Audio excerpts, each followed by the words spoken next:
Ação Bíblica, uma obra missionária com mais de 100 anos e igrejas comprometidas com a Palavra de Deus.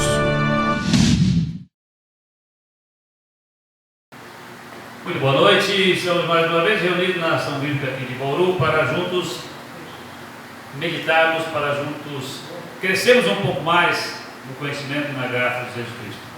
Antes de nós começarmos a nossa breve meditação, convido a todos que estão na igreja e aqueles que estão nos seus lares também, que curvem suas cabeças e vamos orar ao nosso Deus. Pai Celeste, mais uma vez, obrigado, Senhor, por esse momento precioso. Estamos, ó Deus, aqui para ouvir a Tua Palavra, para falar aquilo que o Senhor colocou no coração do Teu servo. Fecha a minha boca, Senhor, para qualquer entendimento que desvie do Teu entendimento, da Tua Palavra. Que eu fale somente aquilo que venha, Senhor, ao encontro das necessidades daqueles que estão aqui. Eu obtive crescimento, Senhor, lendo esta palavra e quero distribuí-la, Senhor, quero compartilhar com os irmãos aqui. Ajuda-nos, ó Deus, nesse sentido. E mais uma vez, ó Pai, obrigado em nome de Jesus. Amém. O texto escolhido é Isaías capítulo 53. Isaías capítulo 53. Nós temos ali três versículos antes do capítulo 52. Aqui fala o sofrimento vicário do servo do Senhor. Então nós vamos ler a partir do versículo 1 do capítulo 53. Vamos lá. Quem creu em nossa pregação, e a quem foi revelado o braço do Senhor, porque foi subido como renovo perante ele, e como raiz de uma terra seca. Não tinha aparência nem formosura. Olhámo-lo, mas nenhuma beleza havia que nos agradasse. Era desprezado e o mais rejeitado entre os homens, homem de dores e que sabe o que é padecer. E como um de quem os homens esconderam o rosto, era desprezado, e dele não fizemos caso. Certamente ele tomou sobre si as nossas enfermidades, e as nossas dores levou sobre si. E nós o reputávamos por aflito, ferido de Deus e oprimido. Mas ele foi traspassado pelas nossas transgressões e moído pelas nossas iniquidades. O castigo que nos traz a paz estava sobre ele, e pelas suas pisaduras fomos sarados. Todos nós andávamos desgarrados como ovelhas, cada um se desviava pelo caminho, mas o Senhor fez cair sobre ele a iniquidade de nós todos. Ele foi oprimido e humilhado, mas não abriu a boca. Como o cordeiro foi levado ao matadouro, e como a ovelha muda perante os seus tosqueadores, ele não abriu a boca. Por juízo o opressor foi arrebatado, e de sua linhagem quem dela cogitou? Porquanto foi cortado da terra dos viventes, por causa da transgressão do meu povo foi ele ferido.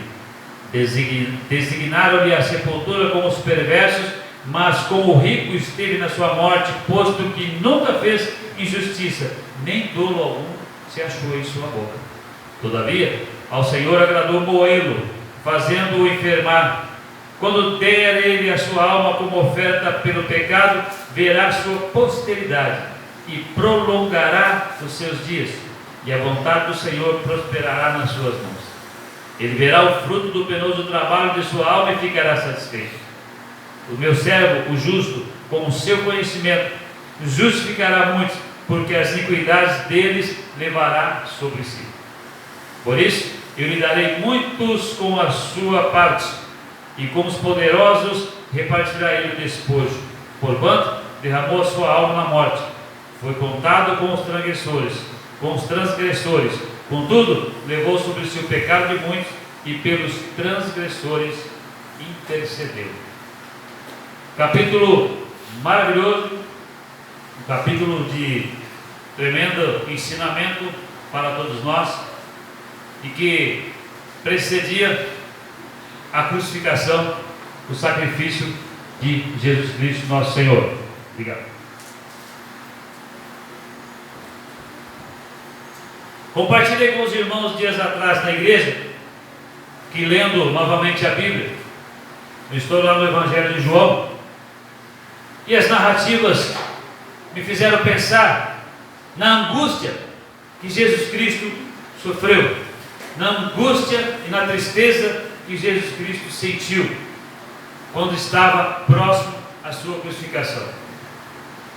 Infelizmente, e isso não é um julgamento, mas é apenas uma avaliação minha, a minha própria vida, por vezes nós esquecemos um pouco de pensar no sacrifício de Cristo, nas dores que Ele sentiu, na angústia que Ele sentiu quando esteve só na cruz, nos fatos que precederam a sua crucificação, a sua entrega na mão de malfeitores. Em João 12, 27, vocês não precisam procurar, quem está na igreja aqui, se quiser procurar, fique à vontade, mas em João 12, 27, Cristo referiu estar com a alma angustiada, e isso porque Ele sabia do sofrimento futuro, mas continuou obediente ao Pai, já que para isso veio ao mundo. Lendo João 13, 21, vemos que o traidor estava prestes a cumprir seu papel, e nosso Salvador sente angústia por entender que o momento se aproximava. O nosso Salvador, que estava nesta terra, com o corpo limpo do pecado, isento de erro, mas com o corpo igual ao nosso, sujeito a dores, sujeito à fome, sujeito à sede, ele se sentia angustiado, porque estava percebendo que o momento estava para chegar. Quando ele percebeu que o traidor estava para cumprir aquilo que lhe era já determinado, ele sentiu angústia. Ele sentiu angústia porque sabia que estava para acontecer. Toda a narrativa da crucificação de Cristo, que nós acabamos de ler aqui, Isaías 53, se você pegar versículo a versículo, você vai vendo quão dolorosa, quão amarga foi essa situação. Ele fala que ele não tinha aparência, nem formosura, ele era desprezado e rejeitado entre os homens, homem de dores, tomou sobre si as nossas enfermidades e as nossas dores levou sobre si. Ele foi traspassado pelas nossas transgressões e moído pelas nossas iniquidades. Moído, irmãos, significa foi reduzido a pó, foi pisado, foi pisoteado, foi desrespeitado na sua intimidade, ficou nu perante aqueles malfeitores. Jesus Cristo, quando estava com seus discípulos, quando ele percebeu que o momento se aproximava, ele começou a sentir angústia. Quando lemos Mateus 26, 37, observamos que Jesus novamente sentiu angústia, bem como tristeza. No versículo 39, ele clamou: Pai, se possível, afasta de mim esse cálice. Ou seja, esse cálice, o sofrimento descrito em Isaías 53. Humilhação, dor, abandono, castigo imerecido, e tudo isso em razão do pecado de outros. Nós lemos lá em 1 Coríntios, capítulo 15, quando o apóstolo Paulo escreve, capítulo 15, verso 20 a 22, mas de fato Cristo ressuscitou entre os mortos, sendo ele as primícias dos que dormem, visto que a morte veio por um homem, também por um homem veio a ressurreição dos mortos, porque assim como em Adão todos morrem, assim também todos serão vivificados em Cristo. A crucificação de Cristo, dolorosa, sofrida, angustiante, redundou na nossa redenção, na nossa reaproximação de Deus, desde que nós busquemos esta reaproximação, desde que nós busquemos a vontade do Senhor.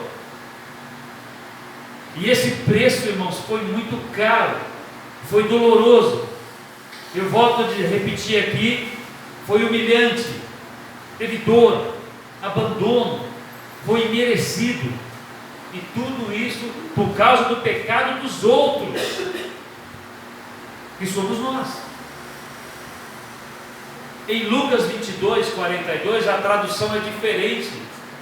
Ele diz para Deus, para o Pai: Pai, se queres, afasta de mim esse cálice, mas se não, que seja feita a tua vontade. Ele estava o tempo todo submisso à vontade do Pai, mas ele clamou: se queres, se possível, afasta de mim isso, porque ele sabia que ia doer, ele sabia que ele ia sofrer, ele sabia que ia ficar sozinho, porque todos os seus discípulos o abandonaram. Naquele momento ele ficou só.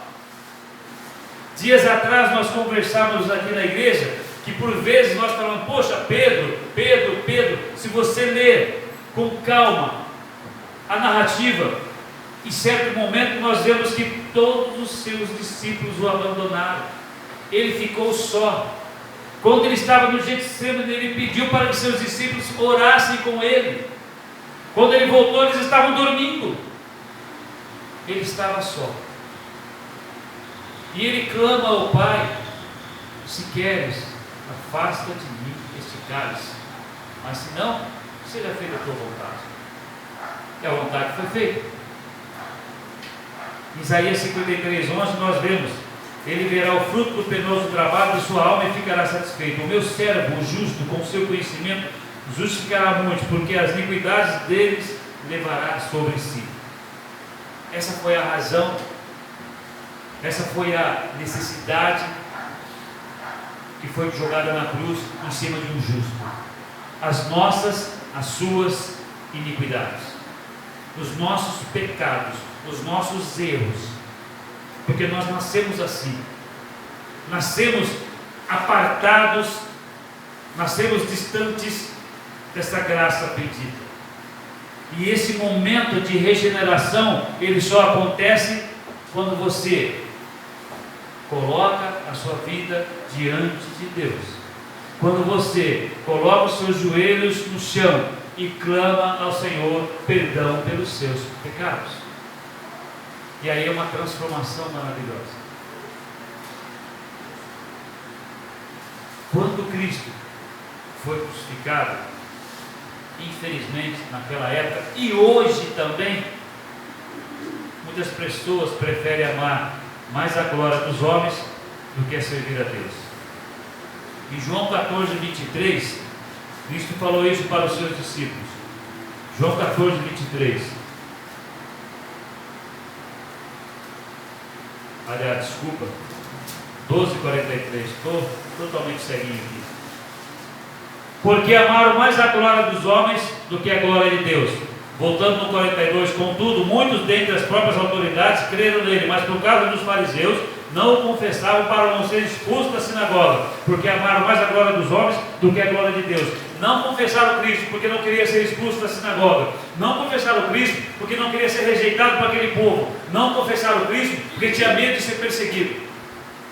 Se nós trouxermos para os nossos dias, de repente muitas pessoas não estão confessando a Cristo em suas vidas porque temem ser rejeitados pela sociedade, temem ser vistos de forma diferente na faculdade, temem ser vistos diferente na família, temem ser vistos diferente no trabalho. E aí nós perguntamos: e o sacrifício de Cristo valeu para quê então? Se você tem vergonha de anunciar que Cristo é o seu Salvador, para que Cristo foi crucificado então? Se nós de repente preferimos a glória dos homens, preferimos andar no caminho dos ímpios, preferimos sentar na roda dos escarnecedores e ali travarmos conversas impuras e ouvirmos piadas impuras. Mas sou cristão, sou um servo de Deus, mas onde está o sacrifício de Cristo na sua vida? O que ele representa na sua vida? Qual o sentido que tem as dores, a angústia que Cristo sentiu? Eu tenho dito muitas vezes aqui para os irmãos que quando eu leio a narrativa da crucificação, eu me emociono. E eu nunca preguei, e nunca vou pregar, nunca vou ensinar isso, que você deve vir ao púlpito para fazer com que as pessoas se emocionem. Jamais. Jamais. A pregação tem por objetivo fazer com que a pessoa reflita, com que ela pense na sua vida. Porque é o que acontece comigo quando eu leio a Bíblia. Mas em alguns momentos sim, eu sinto essa emoção ficar na minha pele aflorando, porque eu começo a imaginar as dores que Cristo sentiu, irmãos. Eu cheguei a separar em casa um vídeo de um filme que foi produzido há muitos anos atrás, mas eu não tive coragem de trazê-lo aqui, porque as imagens são fortes. É um filme, mas reproduz com muita clareza todo o sofrimento que o nosso Salvador passou, toda a dor que ele sentiu, todo o escárnio, todo o desrespeito a que ele foi submetido. Eu preferi não trazer, porque as imagens são duras, mas você pode começar a imaginar na sua cabeça como foi esse sofrimento. Certa feita aqui na igreja, eu trouxe um irmão aqui com um prego grande, com um pedaço de vigota aqui, e com uma marreta ele batia naquele prego, e eu pedia para os irmãos: imagine isso nos pés do nosso Salvador, imagine isso nas mãos do Salvador, imagine a dor que ele sentia, pendurado naquele local. Imagine o sentimento dele quando ele: pai, por que me desamparaste? Um sofrimento tremendo, uma angústia tremenda. Mas, como eu disse, infelizmente, como naquela época, hoje ainda acontece. As pessoas preferem a glória dos homens do que a glória de Deus em suas vidas. Preferem andar nos caminhos tortuosos do que nos caminhos certinhos que Deus prepara para nós. E Jesus Cristo alertou esse pessoal aqui. No capítulo 12 também de João, ele falou: andai enquanto tendes a luz, para que as trevas não vos apanhem, e quem anda nas trevas não sabe para onde vai. Andai na luz, para que as trevas não se apanhem. Irmãos, igreja, quantas vezes nós temos observado, não com sentimento de julgamento, de avaliação da vida do outro, não é nada disso, mas nós observamos com tristeza pessoas que têm um pleno conhecimento da palavra do Senhor, andando nas trevas, se desviando da luz. Imagine se eu apagar todas as luzes aqui desse templo agora, e pedir para que você saia andando. Fatalmente você vai bater a sua perna ali, você vai tropeçar aqui, de repente você vai cair em cima de um irmão, porque você não está vendo. Assim é a treva, assim é a cegueira espiritual. Você vai andando sem rumo, você vai andando e você está sujeito a todo tipo de perseguição, a todo tipo de perigo. E aí o sacrifício de Cristo, a angústia de Cristo, a dor de Cristo é jogada na lama. Não valeu nada, porque de repente nós preferimos as trevas e não a luz. E é muito triste isso, né? Eu coloquei no meu papel aqui que trazer à tona o sofrimento do Senhor não está relacionado com provocar emoções, como já bem disse anteriormente, mas reflexões, pois temos em Cristo a única e perfeita possibilidade de perdão de nossos pecados e, consequentemente, o estabelecimento de uma visão que aponte para a pátria celestial. Não existe outro caminho, não existe outro meio, não existe deuses que conduzam você à vida eterna. Há somente um caminho, há somente uma verdade, há somente uma vida: Jesus Cristo, nosso Senhor e Salvador. O que nós estamos percebendo em alguns momentos, nesse momento crítico da nossa sociedade, eu não estou falando apenas do Brasil, eu falo da humanidade, é que muitos caminhos são apresentados como verdadeiros e muitos cristãos estão se deixando conduzir, estão aceitando qualquer coisa. Nós temos a verdade genuína na palavra do Senhor, nós temos o ensinamento correto que está aqui na palavra do Senhor. Basta você se debruçar sobre ele e aceitar aquilo na sua vida. Não é vergonha quando você está conversando com Deus e de repente você chora, porque você vê que está em erro, está em pecado. E é maravilhoso quando você confessa os seus pecados, quando você deposita diante do Senhor, diante do altar do Senhor, quando você se coloca ali e fala: Senhor, eu pequei contra ti, Senhor, assim como Davi falou, e você sente uma regeneração, você sente um alívio. Você sente um alívio no seu coração, você fala: agora eu posso caminhar novamente. Mas quando, irmãos, quando nós insistimos em andar nas trevas, nós como que anulamos o sacrifício de Cristo em nossa vida. Todas as dores que Ele sentiu, todo o sofrimento que Cristo sentiu por nós, é deixado de lado. Não tem validade nenhuma para nós. Salvos em Cristo, passamos a ter uma identidade superior, posto que adquirimos o status de cidadão dos céus. Lá em Filipenses 3:20, eu creio que muita gente conhece aqui na igreja, e também muitos que estão de repente nos ouvindo, ou vão nos ouvir, né? Espero que muitos ouçam. Nós vemos assim: a nossa pátria está nos céus, de onde também aguardamos o Salvador, o Senhor Jesus Cristo. A igreja de Cristo, a igreja comprada pelo sangue precioso de Jesus Cristo, ela precisa voltar para o seu primeiro amor. Ela precisa entender que nós, filhos de Deus, que aceitamos Cristo em nossa vida, nós que olhamos para esse sacrifício bendito que foi na cruz e deixamos que esse ato de amor invada o nosso coração, nós que fomos transformados e regenerados, nós somos cidadãos dos céus. E não sou eu que afirmo, é a palavra de Deus. Pois a nossa pátria está nos céus, de onde também aguardamos o Salvador. A nossa pátria não é isso aqui. As pessoas estão se entregando em batalhas, como se a nossa vida se resumisse a isso daqui. A nossa vida não se resume a isso daqui. E se nós entendemos que se resume a isso, nós somos os maiores dos infelizes. Nós somos infelizes na presença de Deus. A Bíblia nos diz assim também: se a nossa vida se resumir a isso aqui, evidentemente que trabalhamos, evidentemente que almejamos coisas melhores, é claro, é lógico. Mas eu fico assustado como servo de Deus, na confusão que está se estabelecendo no nosso país, a confusão que dizem confusão religiosa. O servo de Deus tem que se posicionar em Cristo, como cidadão dos céus. E se você é cidadão dos céus, você proclama o amor, você proclama a união, você anuncia a paz. Esse é o objetivo da transformação, fazer eu ser nova vida, para anunciar para os outros que estão aí perdidos. Quantas pessoas estão aí sedentas, querendo ouvir a palavra do Senhor, e você e eu temos essa palavra, porque ela está aqui, e não somente nessas folhas, mas ela está em nosso coração. Ela está em nosso coração.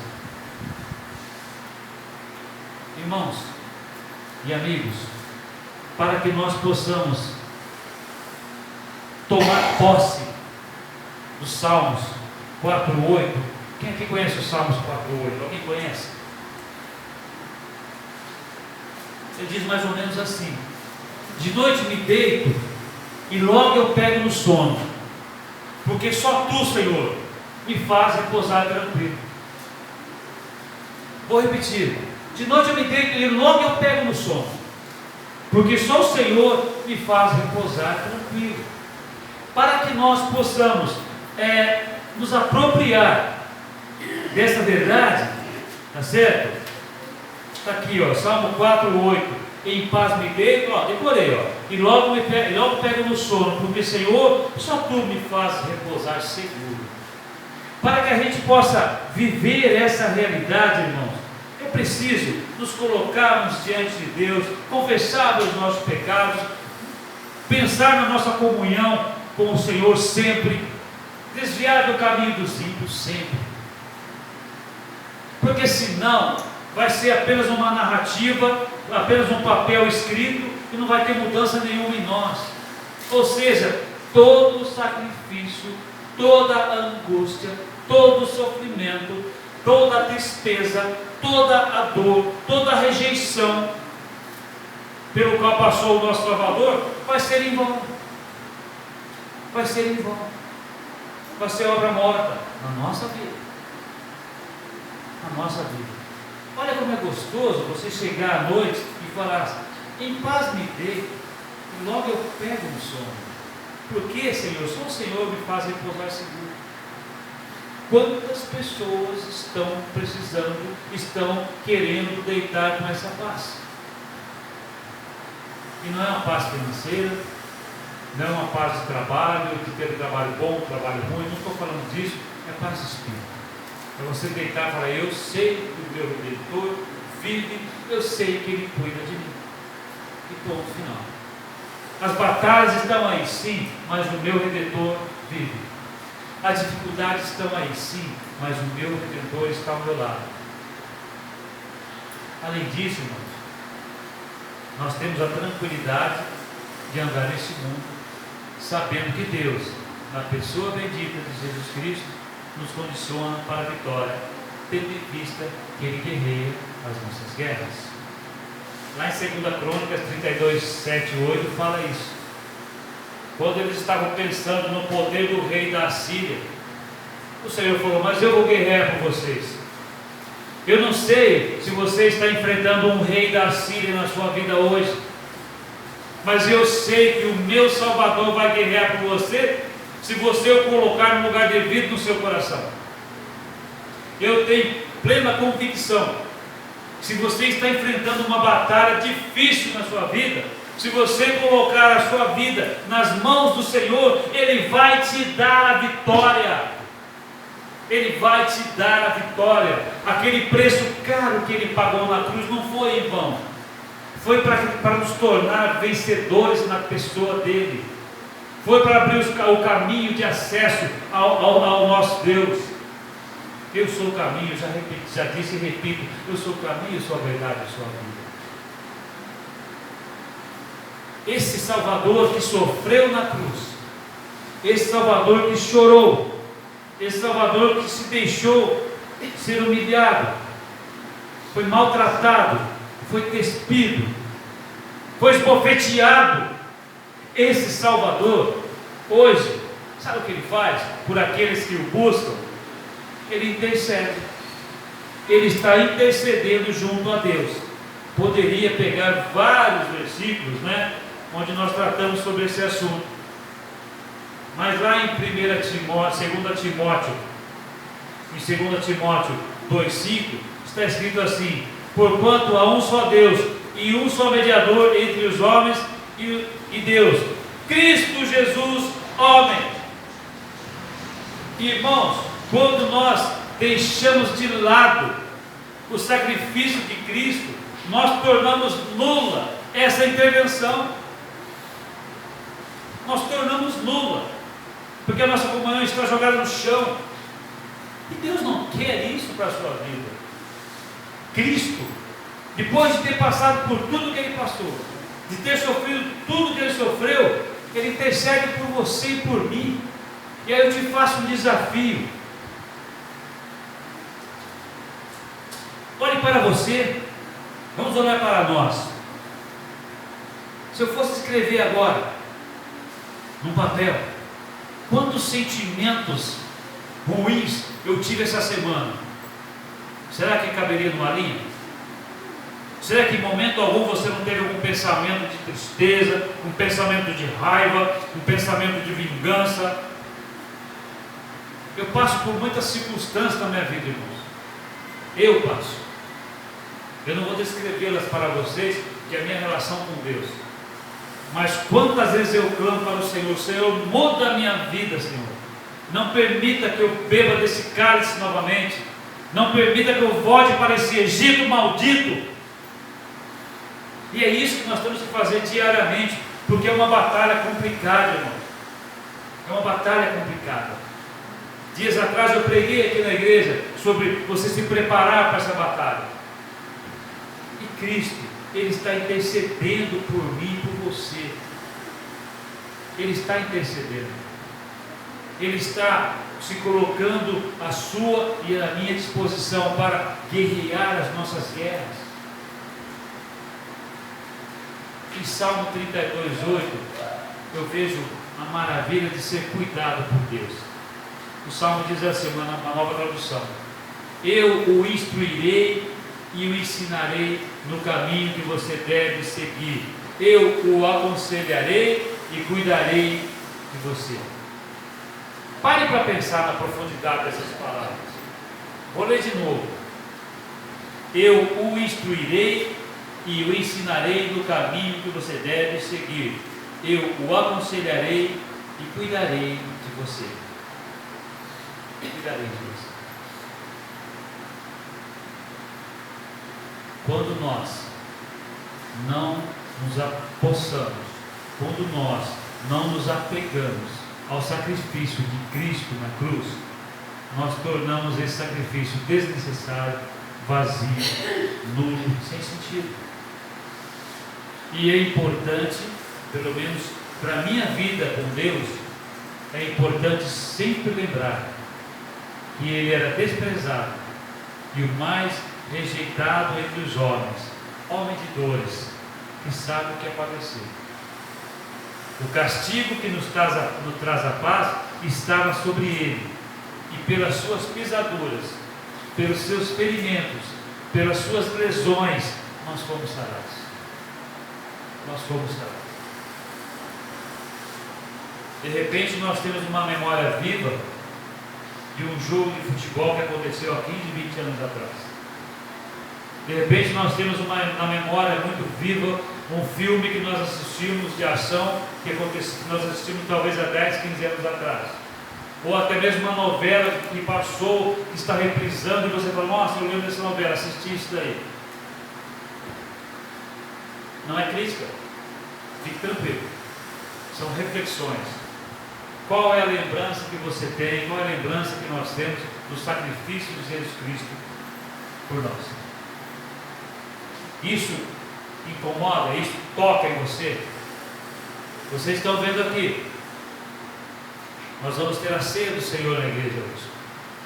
É um momento muito bom, muito gostoso, é um momento solene, de você lembrar do sacrifício de Cristo, e você recebe a instrução bíblica de assim proceder até que Ele venha. A nossa esperança, irmãos, a esperança do servo de Deus, transformado, regenerado pelo Espírito Santo de Deus, é de vida eterna.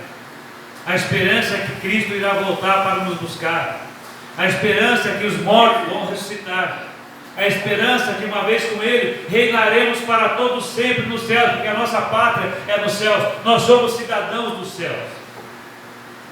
E isso foi conquistado com muita dor, com muito sacrifício e com muito amor.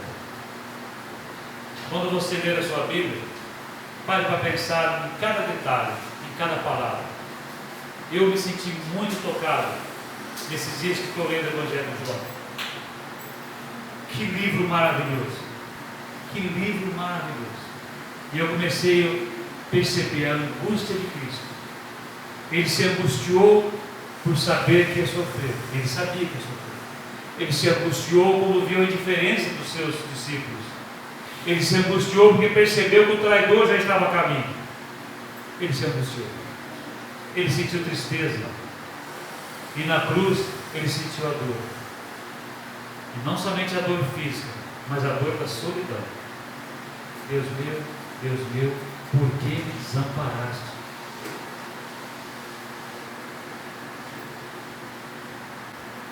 Deus traçou um plano para todos aqueles que vierem buscar, que vierem entregar a vida nas mãos dele.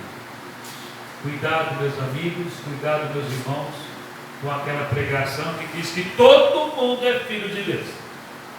Biblicamente, isso não é verdade. Mas a todos quanto receberam Deus seu poder, serem feitos de Deus na Bíblia. Muitas pregações e ensinamentos te mostram outros caminhos que te levam à presença de Deus. Mentira! Eu sou o caminho, eu sou a verdade e eu sou a vida. E ninguém vem ao Pai se não for por mim, Jesus Cristo. Ele está intercedendo, somente Jesus Cristo intercede por aqueles que o buscam. Somente Jesus Cristo é o intercessor. Vejam como é injusto, vejam como é indigno colocar outros fazendo essa intercessão, ou acreditando que eles fazem essa intercessão.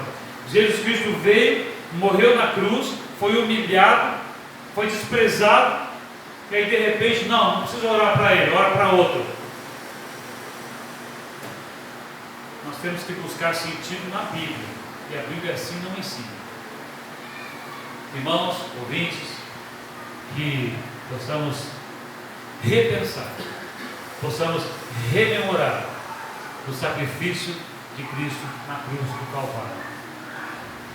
Eu vou encerrar, vou voltar para o texto base, vou encerrar. Por isso eu lhe darei muitos como a sua parte, e com os poderosos repartirá ele o despojo, porquanto derramou sua alma na morte. Foi contado com os transgressores. Contudo, levou sobre si o pecado de muitos, e pelos transgressores intercedeu. Pare para pensar no que é isso. Levou sobre si, Cristo levou sobre ele o pecado do mundo, e pelos transgressores ele intercedeu e continua intercedendo. Continua intercedendo. Busque a presença de Deus hoje. Busque a comunhão com Deus hoje. E tenho certeza que em nome de Jesus você será feliz, vitorioso, e você vai poder andar por aí dizendo: eu sou cidadão dos céus, eu sou nova criatura, eu sou nova criatura. As coisas antigas se passaram, eis que se fizeram novas em nome de Jesus. Amém? Curvemos as nossas cabeças e vamos orar e encerrar a nossa meditação. Pai Celeste, muitíssimo obrigado. Muitíssimo obrigado, Senhor, pela sua palavra. Obrigado pelo sacrifício de Cristo, Senhor, por nós. Não mereço nada, Senhor, de Ti. Meu coração impuro, minha mente com muitos pensamentos que não condiz, ó Deus, com aquilo que o Senhor tem preparado para a minha vida. Mas o Senhor é tão misericordioso, o Senhor me perdoa, e o Senhor me recondiciona, Senhor, para uma vida de paz, uma vida serena. Obrigado, Senhor.